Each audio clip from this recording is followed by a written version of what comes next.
दर्शक महानुभावहरु यो जुन दृश्य देखिराख्नु भएको छ यो झापाको भित्रमा रहेको एउटा सहकारी पसलबाट लुटपाट भएको घटनाको दृश्य हो। जुन भित्रमा रहेको छ विराट अर्जुन सहकारी पसलमा शनिबार बिहान भएको लुटपाटको घटना हो र अहिलेको दृश्य भनेको जो लुट्ने व्यक्ति यति कन्फिडेन्सको साथ सहकारी पसल अगाडि ओहोरदोहोर गरिरहेका छन्।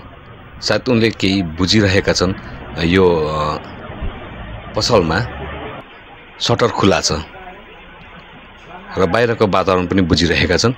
उनले यतिखेर सटरलाई हाफ गरेर उचालेका छन् यतिखेर र यति कन्फिडेन्समा बसेका छन् कि उनी त्यहीकै लोकल हुन्। फेरि पनि हामी दृश्य देख्न सक्छौं र यति उचालिसकेपछि उनी बस्छन् र वरपरको दृश्य फेरि पनि हेर्न खोज्छन्।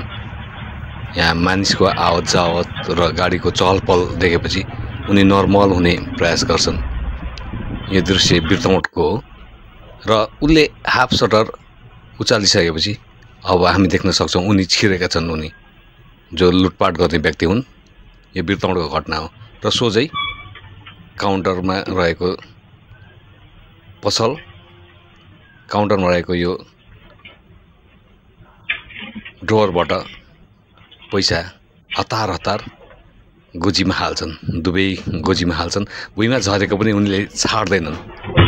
यो झापा बिर्तमोटको दृश्य हो। यदि तपाईले यो दृश्यलाई देखिराख्नु भएको छ र यो व्यक्ति चिन्नुहुन्छ भने प्रहरीमा सम्पर्क गर्न सक्नुहुन्छ।